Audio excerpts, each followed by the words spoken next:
some protesters reoccupied Cal Anderson about 3 p.m. after there was a garden appreciation that I believe the Black Collective Voices threw. There were tents pitched for that. After the event dissembled, protesters decided to stay occupied at Cal Anderson.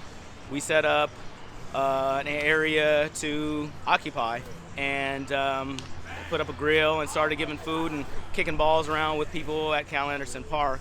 The park was supposed to be open. That was part of the reasoning behind protesters being removed from the park and to the precinct prior to the sweep, but that's going back in the story a bit. But that was the reasoning behind protesters going back and occupying the park, because the park was supposed to be open, but the city has had the park closed since they took back over the precinct. So after some hours, cops came and they said that the park was closed. They were going to allow us to stay occupied there until 11:30, and that there needed to be noise complaints for them to come back again at 11:30 or after the park was closed. And they also said that the tents needed to be taken down because they didn't want the space to turn into a chop again with more people coming and camping out. So time passed. At 10 p.m. on the dot, a unit showed up and said that the park was closing at 11 p.m. this time, and they said that we needed to leave by then, and if we did not leave by then, that there were going to be arrests made. We said that it was supposed to be 11:30, and we said that it didn't matter. They said that they were going to come through and make arrests. And so afterwards, we started taking things down, taking some of the tents down and putting our possessions away. One lady decided, this is Shannon Alberts, she's done an interview with you guys as well. She decided to protest to stay at the park. And so she had a sign in front of her. There were some other signage around her. She changed herself to a post and with the intent to stay at the park, because the park should not be closed. And we were told that when we had to leave from the park initially, when we moved to the precinct, that we would have an area, a safe haven, in which we would not be swept, we would not be removed from, and that if they were going to do that, that at bare minimum, the protesters would be displaced to another location, which we never have had any of that occur. So Shannon decided to take a stance on this and continue her protest at Cal Anderson Park, be it that this protest is still an ongoing 24-7-hour protest. 24 hours, 7 days, excuse me. So she decided to stay there. Cops came back at around midnight, maybe a little bit prior to that. There were approximately 12 units and 8 cars show up. And they said that they wanted us to all to be removed from the park, that the park was closed. At this point, the tents had already been taken down. They spoke to Shannon, who was posted up, and confronted her and said that this is this normal activity, and she spoke about her rights and ability to protest, and they decided to leave her alone, and they left. They said that they were leaving. They came back approximately 20 minutes later, 15 minutes later. The same congregation, perhaps even 2 more SUVs and more units. This time about, I'd assume, between 15 and 25 units with about 10 SUVs at this point. And they came to arrest her forcefully. They came over to the post that she was chained to. They grabbed her. She complained about being choked. They used bolt cutters to eventually remove her from the pole. 5 of them forcefully were on top of her, putting her face into the ground, taking her shoes off, sitting on her legs.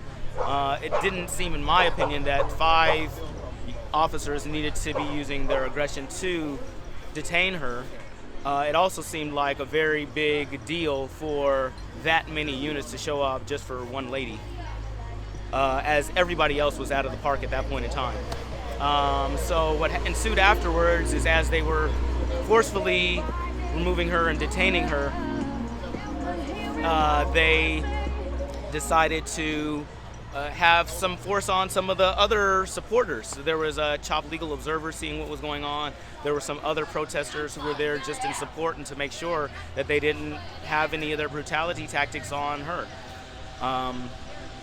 In the midst of that, I was recording. It was, like I say, after midnight, so I had my light on. An officer said that I needed to be recording in a different spot because I was on the sidewalk, which was too close to the scene. I moved myself from the sidewalk to get a different angle. At that point, another police officer rushed up to me, pushed me, said that I was too close to his vehicle. I said, I'm just recording, after I was already pushed back approximately 3-4 feet. He walked up on me, pushed me again, and said the same thing. I asked him why I was being pushed and why he didn't say that prior to pushing me and using force. It seemed like a situation in which could have been de-escalated instead of using force for. He did not respond to that. I still am recording as they are trying to shove Shannon into the SUV, so I moved to get another angle. That same cop who pushed me 2 times comes close to me and says that I'm getting close to his partner and the back of his partner. And so I redirected and went in front of the partner around to get another angle. That partner now pushes me and says that I'm in the zone. I asked him what the zone is. He walks up on me forcefully and pushes me again and says that I'm in the zone. Just repeats itself. And he also says that to get my light out of his eye, which I am just recording the situation the entire time. It never was used to try and shine into his eye or whatever the case is. So at this point, they are shoving Shannon into the SUV, and other protesters I've heard, I was kind of occupied with the shoving that was happening to me myself, but other protesters say the same thing occurred to them. This was a move that was done by Shannon and others, but she was the one that decided to take this act for protesting, be it the events that occurred and have not been held accountable by the city on what they said they were going to do in regards to our protesting around the area of the precinct and at the park. So she decided to protest there, and they showed their colors. They came in with mass force, they pushed, they brutalized, they did things to further escalate the situation instead of de-escalating. And so it's just a microcosm of everything that's been ongoing. And unfortunately, it happened to a very good protester and a friend. So now we're working on trying to get her out. She has not been entered into the system yet, which is a bit alarming. It is a Sunday, so hopefully that has something to do with it. But we're trying to, as soon as she's entered into the system, bail her out and get her back where she needs to be. So they said they were going to charge her with trespassing, which is the bare minimum of charges.